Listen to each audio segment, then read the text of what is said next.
connect. Who knows what the ending result would have been? But either way, the Chiefs won. They deserved every bit of that.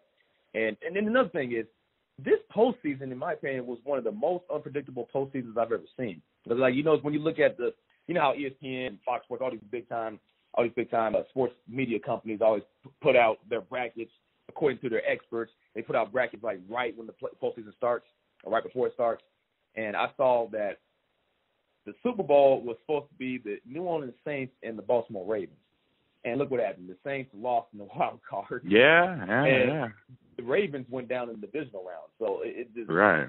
I saw that, and then I kind of understand, like, just about most of America, most media personnel predicted the Ravens would go all the way. So I don't understand why they counted out the 49ers. I don't know where that came from.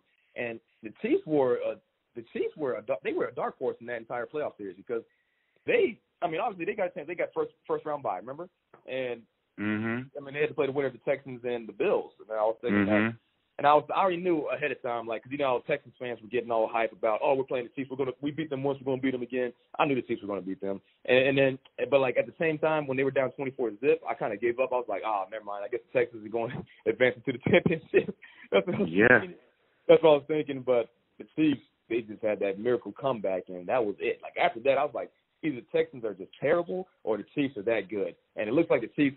Actually, it's a little bit of both. The Chiefs are that good, and then I wouldn't say the Texans are terrible. They made a playoff appearance, but that was just awful. And now, their franchise as a whole might not even be able to recover, knowing that Bill O'Brien is now their GM. So I don't know what's going to happen to that franchise. It might not look good.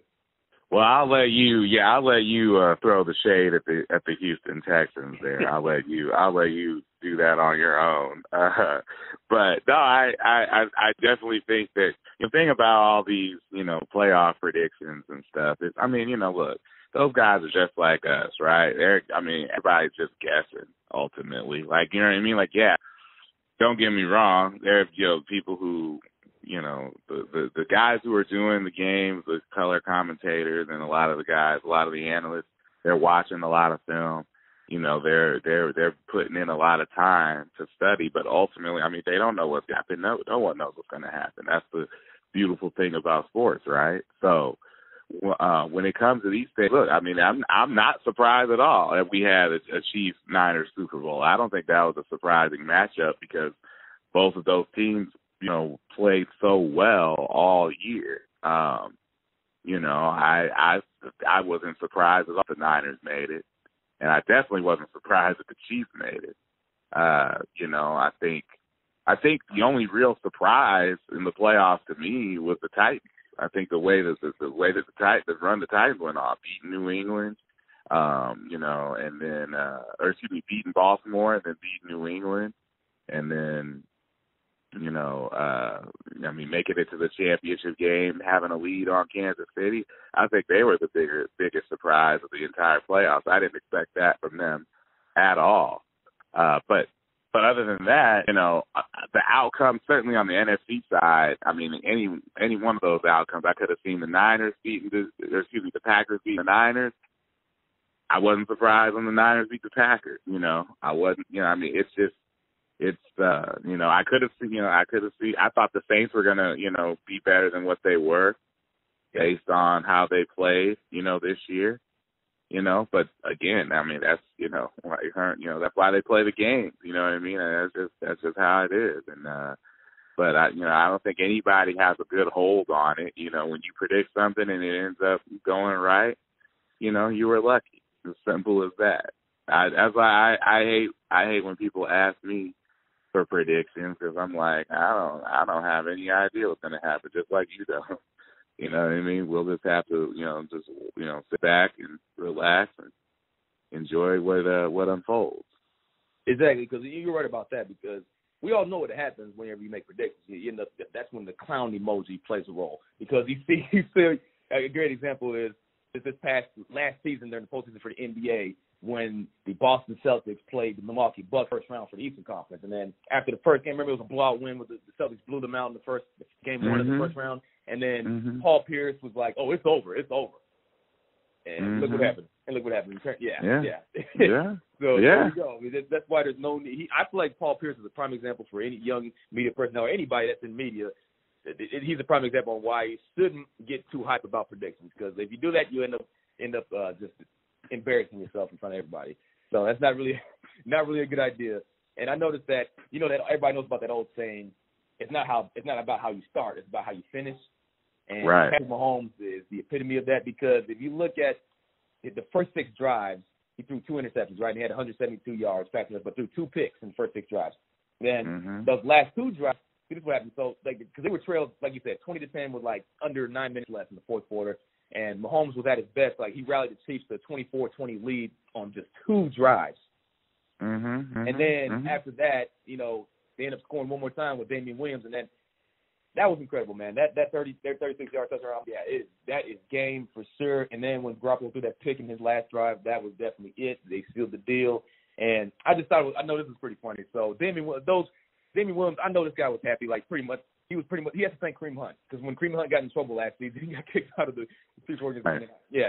So you got to thank him for that, because Damian Williams came from the Dolphins and joined Kansas City, and then LaShawn McCoy came in too, this season. But he obviously missed this game because he was injured.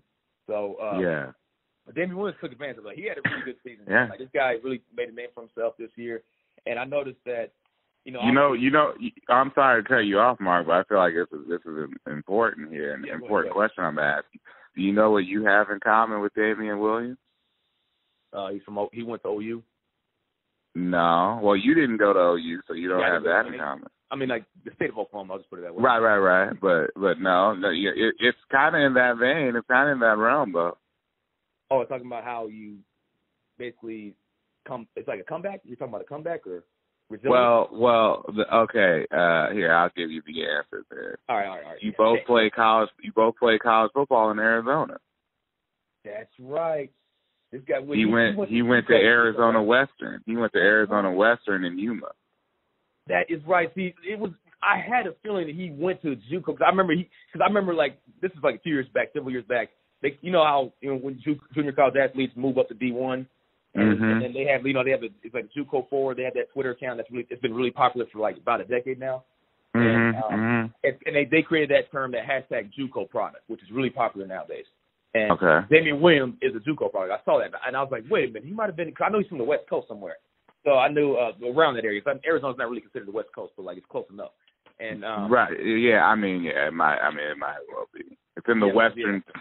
It's a lot of the time, a large portion of the year, it's in the Pacific time zone. So yeah, that's true. Plus, Yuma's really close to the California border. So yeah, exactly. Yes, and there you go. And then, they sold back in – this is a funny thing. When he made that 38-yard touchdown, it basically sparked up a lot of OU fans, brought them back to memory. They're feeling nostalgic because in 2012, in the Red River Showdown, Damian Williams made a 95-yard touchdown run, one of the longest touchdown runs in that rivalry history. And I remember seeing that game. I remember watching it. He just broke free. He broke a couple tackles. He ran up the middle. And it was like there was like a small gap. It was temporary because obviously when he hit the hole, it closed up really fast. But he hit it just in time. He timed it just right. Broke a couple tackles and then he was gone after that. And so they decided to replay that scene, or not scene. They decided to replay that play of him scoring that 95 touchdown run. They're like, hey, Sooner fans, they're like, Sooner fans, you remember this? Yeah, this is nothing new. Damian Williams could definitely tear it up in the NFL too. I was like, oh, I thought that was pretty funny. I was like, yeah, of course OU fans of course they're going to hype up Williams. I don't blame them. They have they have at least 35 active players in the NFL right now, so it makes sense. Right, yeah. But yeah, man, I just had to, throw that nugget in there. But yeah, Damian Williams, big night for sure. Did a good job of stretching out there for that touchdown, that go-ahead touchdown. That call, probably. I don't feel like it's as controversial as I initially thought it would be because, they reviewed it. There was just no camera angle that properly showed whether he was out of bounds before he stretched out.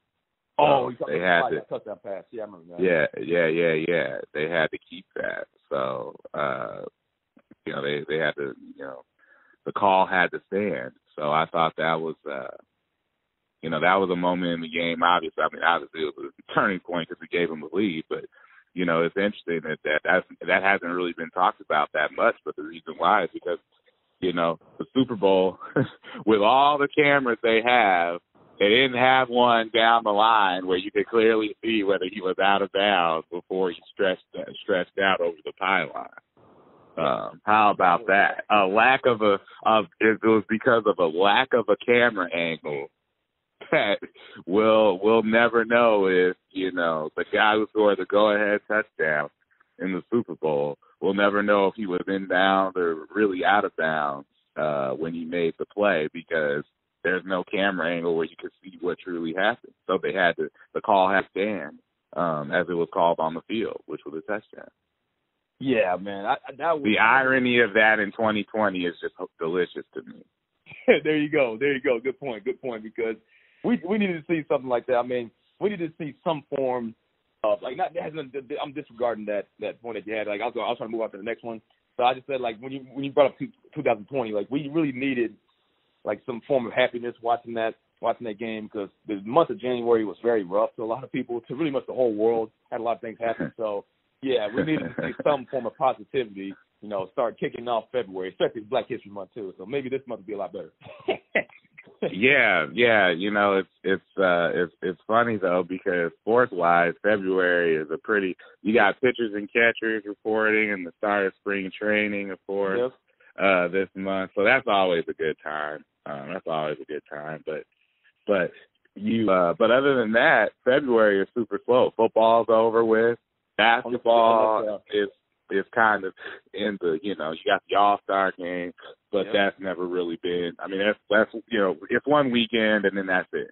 And that's all it is. And the NHL already had their All-Star game, so they're kind of in the dog days here, because it's right. It's the second half of the season, so it's right before things really start to ramp up, but things don't really start to ramp up as far as I'm concerned until March on that front. Same with the NBA. So, February is notoriously pretty bad sport month other than spring training starting. That's the only good thing about it. It's besides spring training and the All-Star game, maybe the XFL will bring ratings. I don't know. It was garbage 19 years ago, so maybe. I'll say this. I'm not really excited about the XFL at all. I don't even think it's necessary. The problem with the original XFL, and I was a kid watching that, and I was very excited because I love football, so I was very excited to watch the XFL. It had the opposite effect on me than I thought it would have. I got sick of football. I was like, I've had you get into the NFL for this long stretch of time from August to January. That was when the XFL was around. When it started, that was before they started playing Super Bowls in February. Because remember, the reason why they did that was because 9/11 that year, and it kind of just stuck. It stuck, but it was usually the last Sunday of January. So you go through August to January, investing all your time in the NFL, and then you're going to turn around and have more football and college football as well.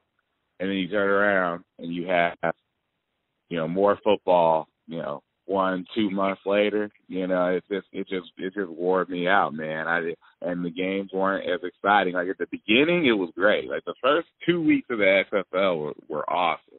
Then after that, you just got sick of it. And I don't think that's going to change here. I know it's a new generation, and I'm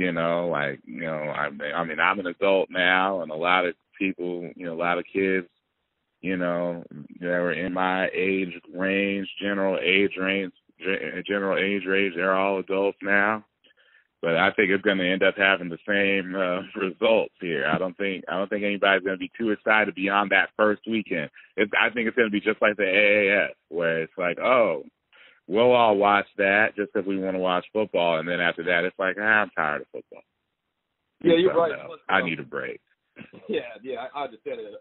But I noticed that we pretty much tackled everything we wanted to talk about.